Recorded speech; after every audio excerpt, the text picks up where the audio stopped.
Hey guys, welcome to the channel. Today I'm going to do something I haven't done for a little while. I'm going to do 5 games off my shelf here and talk about why I purchased them, why I spent the money. And as with all my games, I buy all of my games, by the way. So when I talk about them, I've spent my own money on them. So there's a reason why I bought them or a reason why I thought I should buy them. But let's take a look at 5 games I pulled off the shelf just to talk to you a little bit about. Some of them relatively new, some of them I had on the shelf for a little while, but haven't talked about them. The first one is one of my recent acquisitions. It's called Raiders of the Deep. And U-Boats, the Great War, 1914-18. It's a Compass game. And this game here, I heard that it's one of the best in the series of the Hunters. And I couldn't get the Hunter. I think I got Beneath the Med and the Hunted. I have those two. So I thought I would get this one. This is from Compass Games, a little different. The other ones are from GMT. And I wanted to check it out. And it has some a bunch of information in it, a bunch of ships to attack. Apparently, these guys were really going crazy during World War I with the U-boats and sinking ships. And I'm assuming they were unstoppable because you do take out a lot of ships. But it's, it's designed by Ian Cooper, and series designer is Gregory Smith. And it's similar to a lot of his U-boat games and a lot of his type of games, the solitaire playing game. So I'm looking forward to trying this game out and just having some fun with it. I think it'd be an enjoyable game to do on the channel and also just an enjoyable game to play. So Raiders of the Deep is on my shelf waiting for me to open it up and play, which I hope sometime soon, but I'm hoping that with all my games right now at this point. The other game off my shelf is the first in the series, and I wanted to get this one because I'm a big fan of Panzer, Panzer Leader, Arab-Israeli War from Avalon Hill. And so when I got back into playing the games, one of the games that I kept was, of course, you might have heard on other videos, Panzer Blitz that I kept. And so I immediately was drawn to Panzer series from GMT.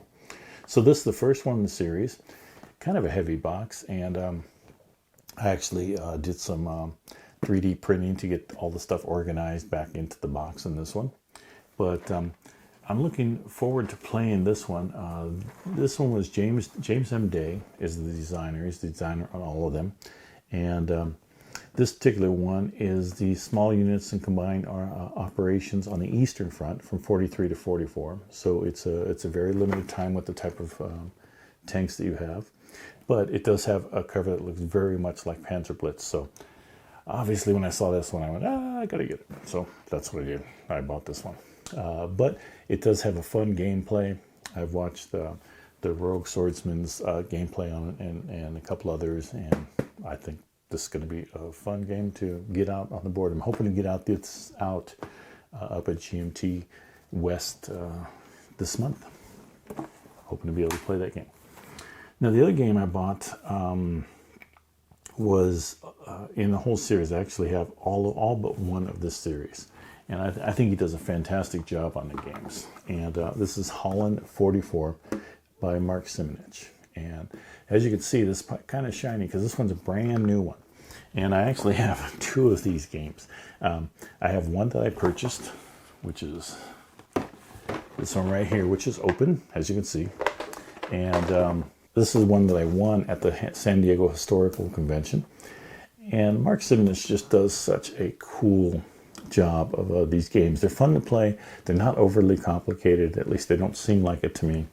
And the zone of control and the just the way it all works, I just like them. And this is Market Garden. It has quite a large map on it, so you have to slosh through all the mud and stuff and get over the bridges as the Allies trying to invade through here. And it just seemed like a fun game to me. And of course, it's part of the series, and I do like the way that the series plays. So, and I do have a P500 on the next one, which I think is North Africa. So I'm waiting for that one to come out also. Now this next game that I purchased, I actually met the designer at the GMT West last year. And you know, his gameplay on this, small units and just, you know, platoon size warfare was really, really cool. And it's called The Last 100 Yards. And this is my Mike Denson, the designer, and went to dinner with him, talked about this game. He actually introduced me with a Russian campaign, and I was fortunate enough to get on play testing, so we should be finishing that up pretty soon. Some fantastic games on that, really good gameplay. All this series has some really good gameplay. So I've been waiting for this one. I actually got the second and the third one in the series, and then I got the expansion. And this one finally came out. The P500 finally came out. I was finally able to get a copy of this one, which is kind of cool because this has some stuff in it that the other ones don't.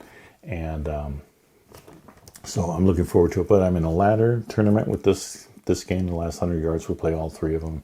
And then, of course, I'm doing the testing with the Russian campaign. So I play this game probably 2 to 3 times a week, depending on, you know, how the ladder games fall and how the testing goes. So really a fun, enjoyable game. It takes a little bit of work to learn all the rules, but once you do, it really moves fast and really is quite a mind bender figuring out your strategy and working with this thing. So well worth the purchase and your time if you're looking for a game like this. Now, the last game I'm going to show you is one that I purchased from Compass Games, and I purchased this because my son and I, we like the Commands in Color Ancient. And so this one is the American Revolution, and Commands in Color Tricorn, and by Richard Borg. And this game just looks like a lot of fun. Now, my son and I haven't played it yet. We're finishing up Ancients. We've played like 5 or 6 of those, and so we're going to finish up playing those first, and then we're going to move on to this one. But I'm looking forward to playing this game a lot. Now, if you're a subscriber to my channel, and I hope that all of you do subscribe that are watching this, you'll know that I do like American Revolutionary Wars, and there's something about that time period that I really enjoy. Not so much into Napoleon games, but I do like the American Revolution. So this Command in Color is a simple game to play. Has some blocks really heavy on the inside. I'm going to try and design something 3D printed so that I can get everything back into this box so that it fits in there neatly. I have everything now, but they're in bags. The blocks are in bags. They bang against each other as you move it around. And I just want it to be something more permanent where they sit in there and they don't get messed up. So the last of my games that I want to talk about off my shelf is the American Revolution by Compass Games. And again, Command in Color Tricorn by Richard Borg. There are 5 games that come off my shelf that I purchased. The reasons why I purchased them, you might have others. If you do have any of these games, please do leave a comment down below and let me know what you think of them. And you know, I'd like to hear from you. I try to answer everybody's comments if I can, and so far I've been able to do that. So hopefully I get back to you in a quick enough time frame. But other than that, I appreciate you if you've stayed this long and just checking out the channel for the first time. Please do subscribe, give it a like down there, and I hope to see you when I do my next one. Take care.